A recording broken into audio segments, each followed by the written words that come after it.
What's up, everybody? Welcome back to the Black Skull Society. My name is Mr. Skulls. Glad to have each one of you guys tuning in for this tutorial.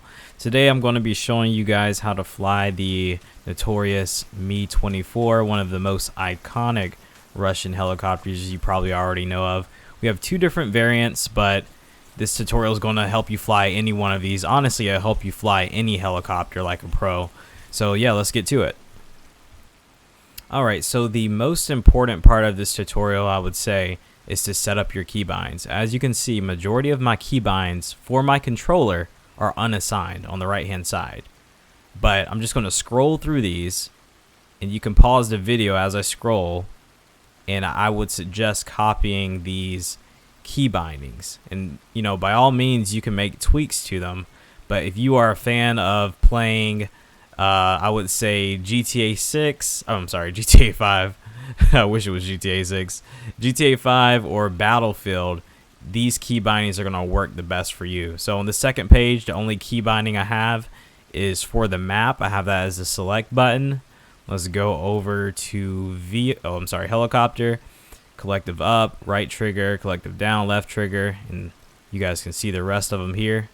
These are very important. Start engine, hold Y, stop engine, tap Y, toggle hover down on the D-pad, and the very last menu, especially if you play on the W.C.S servers, is going to be this W.C.S menu right here. Fire weapon, A. Next weapon, right on the D-pad. Toggle stabilization, left click on the left stick. All this stuff is pretty important. Some of the stuff I actually forgot to unbind. Activate lock on for handheld launchers, you can unbind that. There we go. Activate lock on for vehicle weapons, I'll keep that. Deploy smoke, keep that. Deploy chavs, keep that. Yeah, but you guys can copy this. Yeah, and you guys can make tweaks to it. But yeah, let me show you how the controls actually work out when you fly. As you can see, I get the option to interact. Let's hop in as the pilot, and if you set up your key bindings correctly, you're going to hold Y to start the engine. Alright, now that she's spooled up, we're going to go ahead and hit the right trigger, give her some gas, and we're off. And what you'll see is that your landing gear will go in by itself. So there's no key binding for that. I was a little bit confused about that at first. But yeah, especially playing with controller, it gives you more control over your helicopter. W.A.S. is alright, but it's a little bit jittery when you try to control these. This will definitely allow you to be more precise. Again, with the key binding, the look around, if you set it correctly, it's going to be left on your D-pad. So hold left on your D-pad, and there you go. You can look at where, you know, the incoming stinger may have been shot from you, or if there's like an AA, or if you're just trying to look at where you're trying to drop troops, right? Also, if you notice on the left hand side of my screen, my voice icon is up, and that's because I have the push to talk and my look around button binded the same, because you don't have as many keys to mess with as far as binding on a controller. Next, I'm going to show you how to interact with your weapons. So if you look in the bottom right hand corner of my screen, I'm going to go ahead and click right on the D-pad, and that's going to pull up what weapon I'm using. So these are the main rocket pods that you see under my wings. They're like the two barrel looking rocket pods. And then to fire, you're going to click A. And you can hold it down or you can tap it, either or. And then if you want to go in first person, you're just going to hold the select button that you binded, and now you can see your crosshairs. Double tap B, and you can actually zoom in a little bit if you're not too sure if something's friendly or not. I suggest doing this. But yeah, you can just go ahead and tap A, get some rockets down range, double tap B again to get out of that, and if you want to go back to third person, you're going to hold select again. Let's say you want to use our chain gun up front. So you're going to click right on the D-pad again. On the bottom right hand corner of the screen, you'll see your rounds pop up.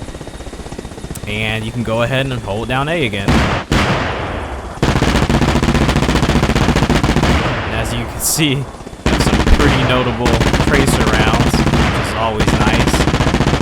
Being on the controller, you can get this pretty accurate, you know, which is always nice for actually hitting the target and not friendlies. And then we'll go to first person just so I can show you guys how it looks. Alright, let's try to line up on a target. I see a smokestack out here. Let's go for that. I'm gonna double tap A, or double tap B, I'm sorry. And let's try to light up this house. Here we go. If someone was in that building, they're now dead. Alright, let's go back to third person, hold down select. And then also, what I want to note is how to turn left and right. If you set up the key binding correctly, you can hold down RB to rotate the helicopter right.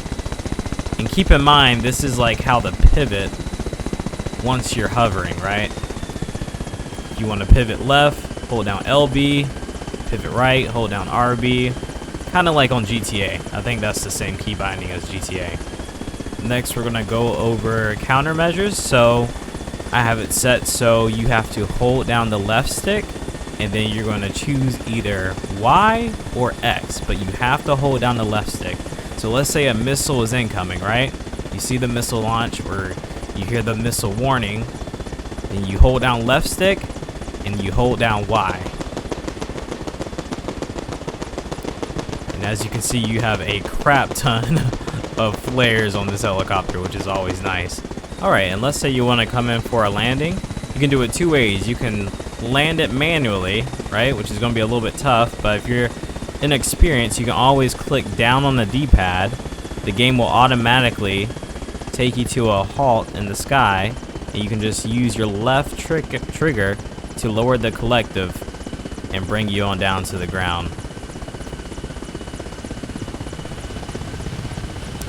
And let's say you refuel, you get more ammo and stuff, you can hop back in, but make sure you disable the auto hover, otherwise you'll go up but it'll be hard to fly off. So like if I try to go forward, it brings me back to my hovering position, so you have to click down on the D-pad to disable the auto hover, and then it will let you fly off like normal. Like I said before, all of the controls are literally identical for the United States faction or whatever faction you're playing in. The only difference is, of course, going to be the weapons that you're using. Thank you guys so much for tuning into this tutorial. That's going to conclude this video. If you guys have any tips for my personal control scheme, let me know down in the comments. Remember to like, share with someone that's trying to become a nice pilot on Arma, and also subscribe to the channel for more videos like this. I hope you guys have a wonderful day. Stay blessed. Peace.